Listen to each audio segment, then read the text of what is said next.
Саламатсыздарбы, кымбаттуу бүтүрүүчүлөр. Жакында сиздер орто мектепти аяктап, жогорку окуу жайларына тапшыруу үчүн даярдык көрө баштайсыздар. Андыктан сиздер барыңыздар жалпы республикалык тестирлөөгө катышууга тийишсиздер. Бул милдеттүү тест. Жалпы республикалык тестирлөө сиздердин мектепте алган бааларыңыз кандай болгондугуна карабастан, иш жүзүндө эмнелерди билериңизди жана көрсөтө аларыңыздарга мүмкүнчүлүктөрдү түзөт.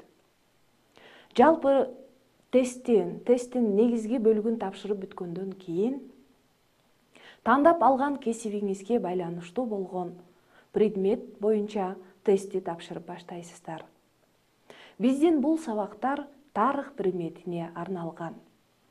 Тарых предмети боюнча жалпы тест жөнүндө айта кетсем, тарых предмети боюнча жалпы тест сиздердин жалпы тарых билими, тарых предмети боюнча жалпы көндүмдөрүңүздөрдү, билимиңиздерди баалайт. Ал эми биздин бул тарых предмети боюнча тест сабактарыбызда болсо, тесттик суроолорду чечмелеп, талкуулоого көңүл бурабыз. Ошентип, урматтуу бүтүрүүчүлөр, жалпы тарых предмети боюнча тесттик суроолор 40 тапшырмадан туруп, аны белгилөө, аны аткаруу үчүн сиздерге 70 мүнөт убакыт берилет. Тарых предмети боюнча тест эмнелерди баалайт болду экен, ошолорго сиздердин көңүлүңүздөрдү бурайын. Тарых боюнча тест төмөкүлөрдү баалайт. Тарыхый булактарды жана фактыларды талдай билүүнү, тыянак чыгара билүүнү жана тарыхый окуялардын маанисин аныктай билүүнү, тарыхый мезгилдерди жана тарыхый окуяларды чагылдырган тарыхый карта менен иштей билүүнү, тарыхый фактыларды салыштыра билүүнү, тарыхый процесстеги мыйзам ченемдүүлүктөрдү түшүнө билүүнү баалайт. Урматтуу бүтүрүүчүлөр, тестке даярданууда кайсы бөлүмдөргө көңүл бурушуңуздар керек? Ушуга да токтоло кетели. Тестке даярданууда төмөнкү бөлүмдөргө көңүл буруңуз. Киришүү: тарыхый жыл санак, тарыхта жылдарды саноо, Григориан календары жана мусулман жыл санагы. Урматтуу бүтүрүүчүлөр, дагы бир айта турган негизги нерсе, тарых боюнча тесттик суроолор өз ичине 2 бөлүмдү камтыйт. Бул дүйнөлүк тарых жана Кыргызстан тарыхынан суроолор. Азыр биз сиздер менен биринчи бөлүмгө токтоло кетели. Бүткүл дүйнөлүк тарых. Байыркы дүйнөнүн тарыхы, ал өз ичине алгачкы жамааттык коом түзүлүшү, неолит революциясы түшүнүгү, чыгыштын байыркы цивилизацияларын камтыйт. Антикалык цивилизациялар, буга байыркы Греция жана байыркы Рим кирет. 3-чү орто кылымдар доору. 4-чү жаңы мезгил, соңку жаңы мезгил 20-чы кылым. Эми болсо 2-чи бөлүмүнгө көңүлүңөрдү бурайын. Кыргызстан тарыхы.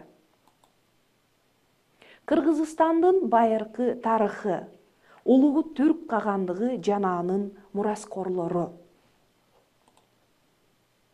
Кыргыздар жана Чыңгызхан урпактарынын мамлекети, кыргыздардын этногенези. 15-18 кылымдардагы Кыргызстан. Кыргызстан Россиянын курамында, эгемендүү Кыргызстан.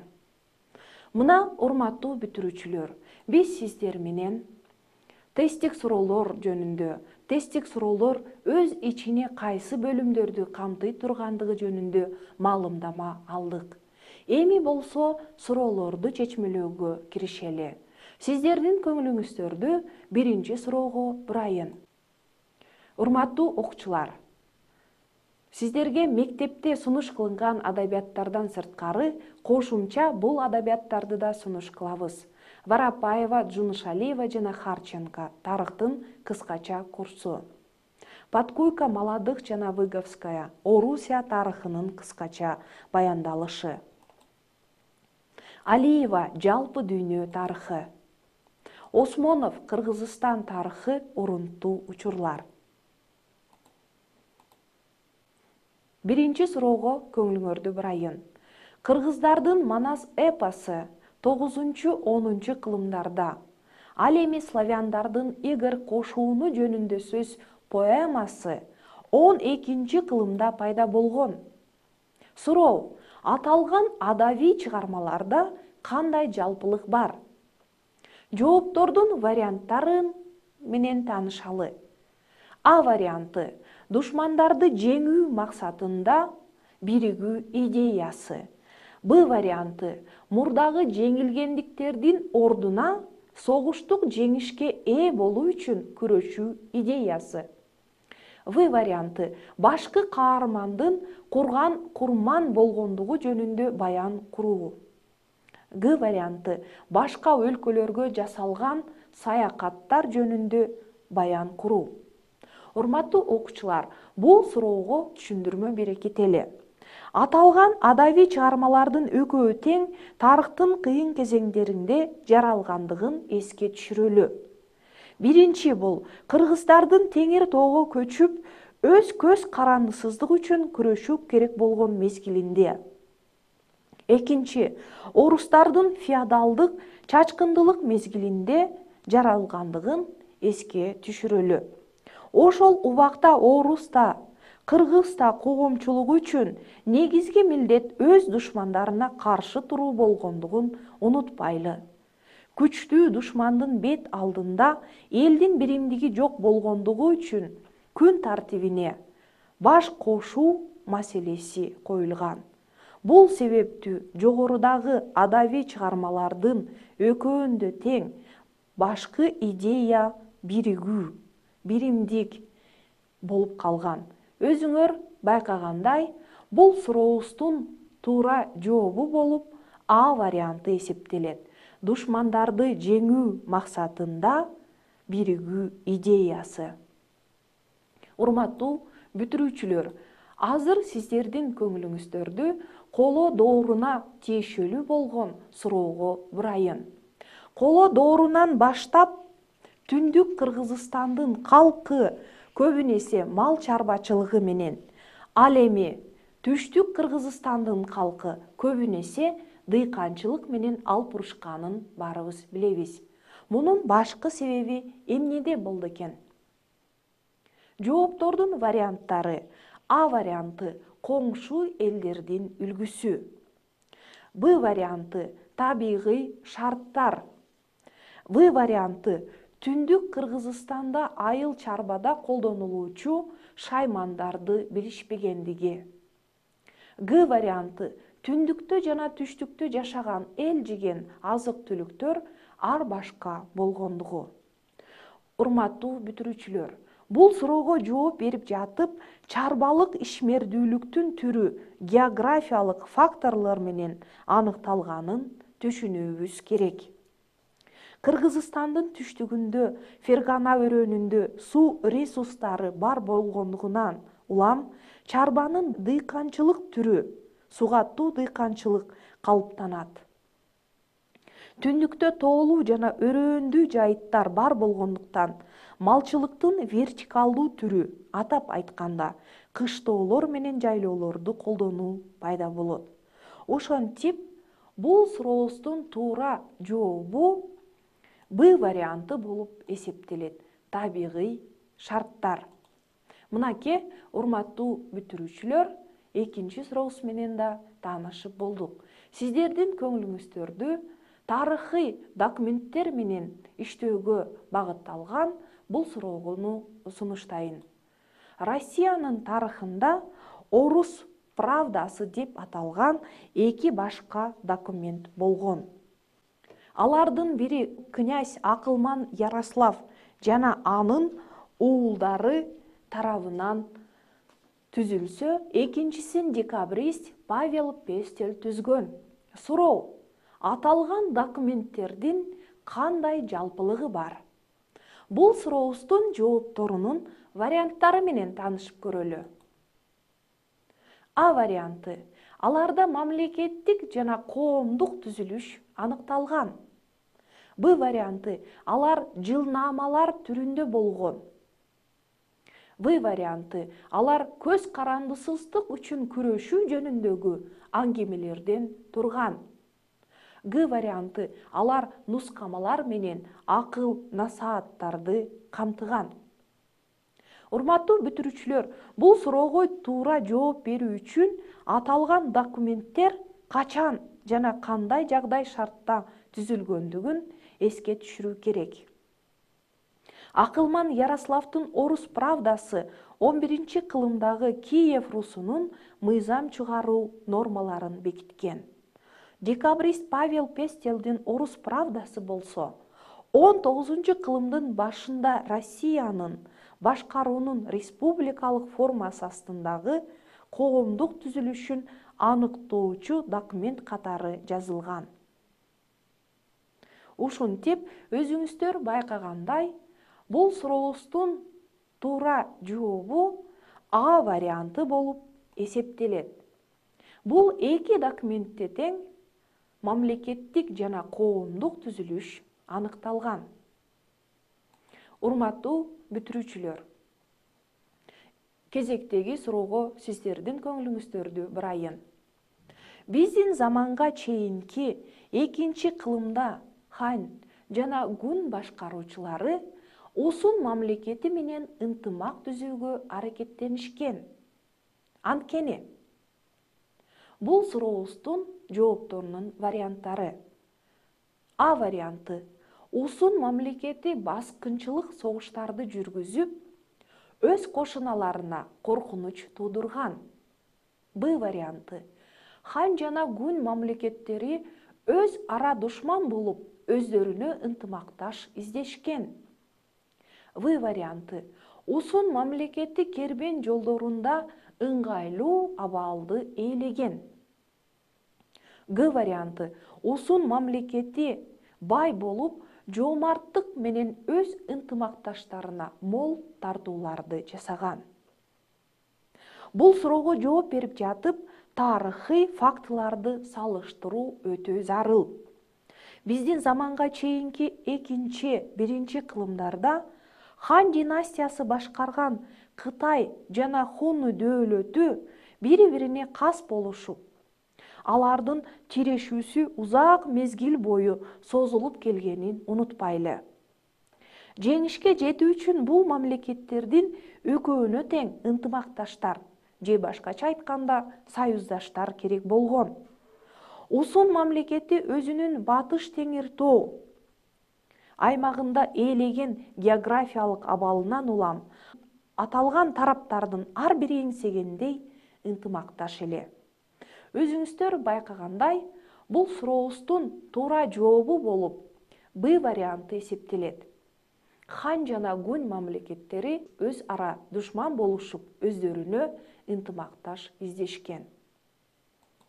Урматтуу бүтүрүүчүлөр, эми болсо кезектеги сурообузду талдап көрөлү. Иран менен согуш болуп кетет деп чочулагандыктан 10 ок элинин каганы истеми, менин душманымдын душманы, менин досум деген принципке таянып, өзүнө ынтымакташтарды издейт. Суроо. Иранга каршы биригүү сунушу менен истеми каган кайсы мамлекеттин императоруна элчилик жиберет? Жооптордун варианттарын карап көрөлү. А варианты Кангуйдун, Б варианты Кытайдын, В варианты Византиянын, Г варианты Германиянын. Урматтуу бүтүрүүчүлөр, бул суроого, ушул типтүү суроолорго жооп берүүдө эмнелерге көңүл бурушуңуздар керек? Мисалы үчүн, бул суроого жооп берүүдө 10 ок эли уруулар бирикмесиндеги тышкы саясий жагдайды талдоого негизделген. Талдоо менен суроону чечүүгө аракет кылышыңыздар керек экен. Бул бирикмени башкарып, Истеми каган Батыш Теңир Тоо аймагын багындырып алат. Иранга каршы согушмакчы болуп, Истеми жалгыз согушкан кыйын болорун түшүнөт да, өзүнө шериктештерди, союздаштарды издеп, Византияга элчилерди жиберет. Анткени Византияда Иран менен согуш жүргүзүп жаткан болчу. Ошентип, урматтуу бүтүрүүчүлөр, өзүңүздөр байкагандай, бул сурообуздун туура жообу В варианты. Византиянын императоруна элчилик жиберет экен. Ошентип, кезектеги сурообузду талдөөгө өтөлү. Эмне себептен Батыш Түрк кагандыгынын көчмөн ак сөөктөрү Тон Жабгу кагандын саясатына наразы болушкан? Жооптордун варианттары. А варианты. Каган ак сөөк адамдарды аскердик кызматка тарткан эмес. Б варианты. Каган көп убактысын аңчылык менен өткөргөн. В варианты. Каган кол өнөрчүлүк менен алып урушууга тыюу салган. Г варианты. Каган көчмөн ак сөөктөр менен дыйкан ак сөөктөрдү тең укуктуу кылып койгон.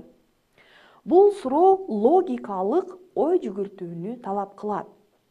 Түрктөр Борбордук Азиянын аймагын өздөрүнө 6-кылымда баш ийдирип алган. Ошол эле мезгилде сагдилик шаарлар пайда болуп, аларда шаар элитасы калыптанат. Шаарлар сооданын өнүгүүсүнө түрткү берет.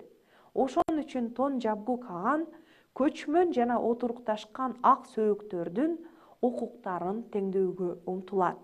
Бирок түрк ак сөөктөрү өздөрүнүн жеңип алуучулук артыкчылыктарынан кол жуугусу жана отурукташкан төбөлдөр менен бийлик бөлүшкүсү келбейт. Мынакей, урматтуу бүтүрүүчүлөр, өзүңүздөр байкагандай, ошентип бул сурообуздун туура жообу болуп Г варианты эсептелет. Каган көчмөн ак сөөктөр менен дыйкан ак сөөктөрдү тең укуктуу кылып койгон.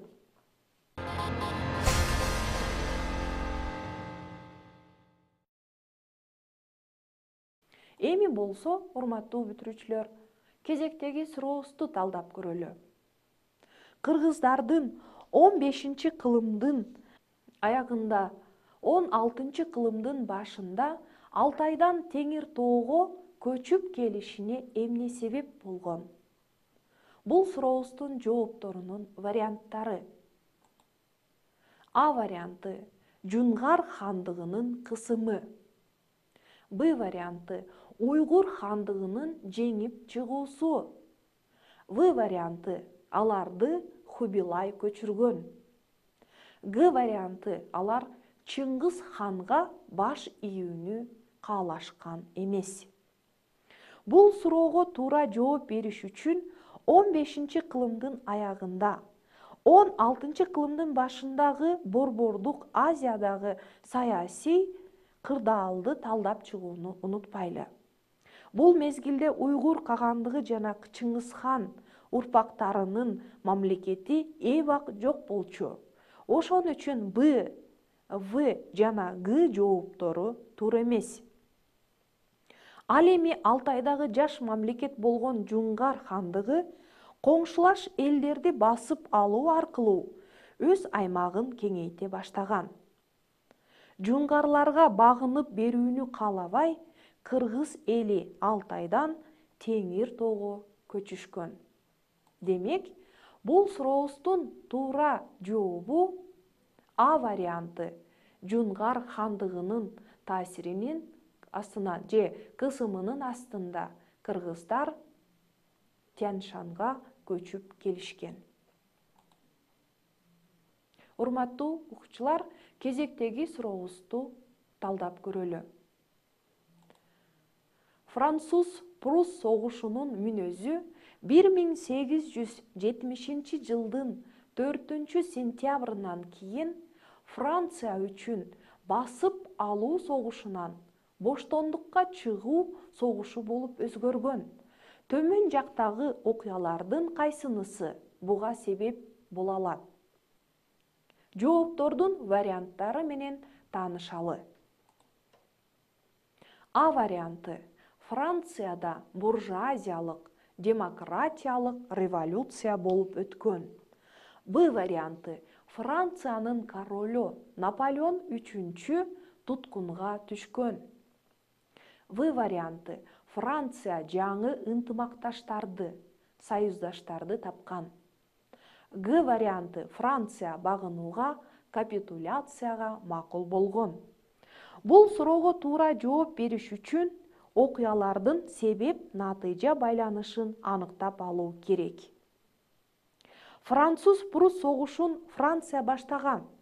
Ошол үчүн жооптун Б, В жана Г варианттарында көрсөтүлгөн окуялар согуштун баскынчылык мүнөзүн эч өзгөрткөн эмес. Ал эми 1870-жылдын 4-сентябрында Францияда болуп өткөн буржуазиялык демократиялык революция коомдук саясий түзүлүштүн монархиядан республикага алмашуусуна алып келген. Мына ушул окуя согуштун мүнөзүн өзгөрткөн. Ал эми Франция германдык аймактарды басып алууга умтулбай, өз республикасын коргой баштаган.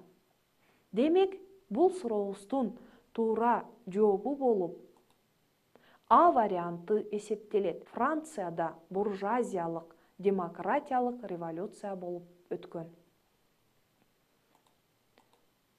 Мынакей, урматтуу бүтүрүүчүлөр, тарых предмети боюнча тесттик суроолорду талдөөгө арналган биринчи сабагыбыз соңуна жетти.